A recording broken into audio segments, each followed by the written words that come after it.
বুঝতে পারে যে আপনাকে শিক্ষাযোগ্যতা আছে কিংবা নাই? এই প্রশ্ন করার কোনো অধিকার তার নাই, বা এই প্রশ্ন আমাকে সে করতে পারে না। সে এতটুকু বলতে পারে যে আপু কেন এখানে বসলো, হ্যাঁ, এতটুকু বলারও অধিকার তার নাই, কারণ এটা পাবলিক প্লেস। আমি মনে করি আমার যেখানে মন চায় আমি সেখানে বসতে পারি যদি ফাঁকা পাই। হ্যাঁ, তো আমি কেন বসছি সেখানে সেটা বসা নিয়ে আমার শিক্ষাগত যোগ্যতা নিয়ে সে কথা বলবে, আমার মনে হয় না এই রাইটস তার আছে। ঠিক আছে, তো এই রাইটস তার নাই। আমার পার্সোনাল বিষয় নিয়ে, আমার শিক্ষাগত যোগ্যতা বা আমার পার্সোনাল বিষয়গুলো নিয়ে তার কথা বলার কোনো, তার ভাই আমাকে নিয়ে কোনো একটা পোস্ট করছে না, কোনো একটা পোস্ট করছে, তো আমার মনে হয় না তার ভাইয়ের এটা রাইটস আছে আমাকে নিয়ে কিছু পোস্ট করার। আমাকে ভালো হয়ে যেতে বলছে, কেন ভাই আমি খারাপ কি হয়েছি? আমার তার কাছে প্রশ্ন, আমি খারাপ কি হয়েছি? সে বিজনেস করতেছে, আমিও শখের বসে আসছি, সবার ভালোবাসা পাইছি তাই আমি কেক নিয়ে আসি, এতটুকুই। হ্যাঁ,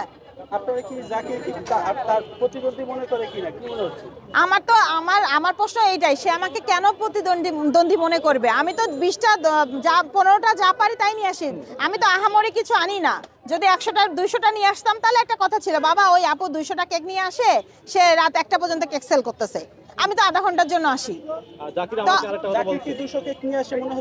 আমি সেইটা কথার কথা বলতেছি, আমি তার কথা বলতেছি না, আমি আমার কথা বলতেছি যে আমি 200টা কেক নিয়ে আসতাম, রাত 12টা 1টা পর্যন্ত সেল করতাম, তাহলে সে মনে করতো যে না উনি এতগুলা কেক নিয়ে আসতেছে, আমি পাচ্ছি না, এই না সেই না। আমি তো আসি আর যাই, আমি যেদিন যা হয় আমি তাই নিয়ে আসি। হ্যাঁ, তো আমার সাথে এত শত্রুতা কিসের তার? জাকির বললো আপনি 15 দিনে 15 জায়গা চেঞ্জ করছেন।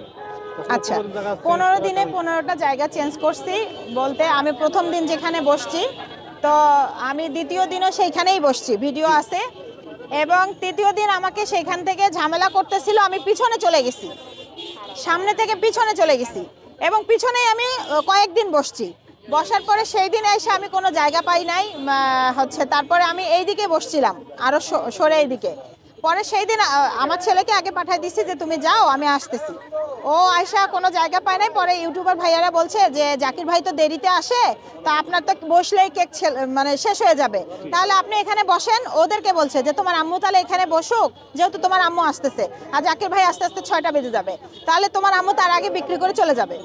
তো আমি এই জন্য ওদেরকে ওখানে বসাইছে। ও আবার আমাকে ফোন করছিল, আমি ওকে ফোনে বললাম যে ওখানে কেন বসবা, আমি ওকে বলছি ওখানে থাক, বইসো না। তো বলতেছে আম্মু আমাকে আঙ্কেলরা বসাই দিছে। তা আমি বলছি ঠিক আছে, যেহেতু ভাইয়ারা বসাই দিছে ঠিক আছে। তো আমি আয়সা ওখানেই নামছি। হ্যাঁ, আমি জানিও না ওইখানে, বা আমি আয়সা ওইখানে নামছি, আমি দাঁড়াইছি, আমি কেক আপনাদের সাথে কথা বলতেছি, আমার কেক কাস্টমার কেক সেল করতেছি, আমার টেবিলে কয়েকটা কেক, হ্যাঁ অলরেডি যেটা উঠাইছে ওটা শেষের পথে, আর কয়েক পিস মনে হয় ছিল। তো আমি এখন ওই মুহূর্তে ওনারা চলে আসছে, আসার পরে তো ঝামেলা করতেছিল।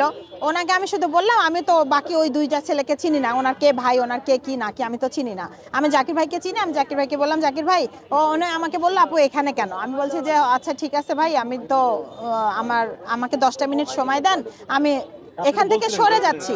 হ্যাঁ, আমি বলছি, আমি ওনাকে প্রথম কথাতেই বলছি যে ভাই আমাকে 10টা মিনিট সময় দেন, যদিও বা এটা বলা ওনাকে বলার আমি কোনো প্রয়োজনই মনে করি না, কারণ জায়গা ওনার না।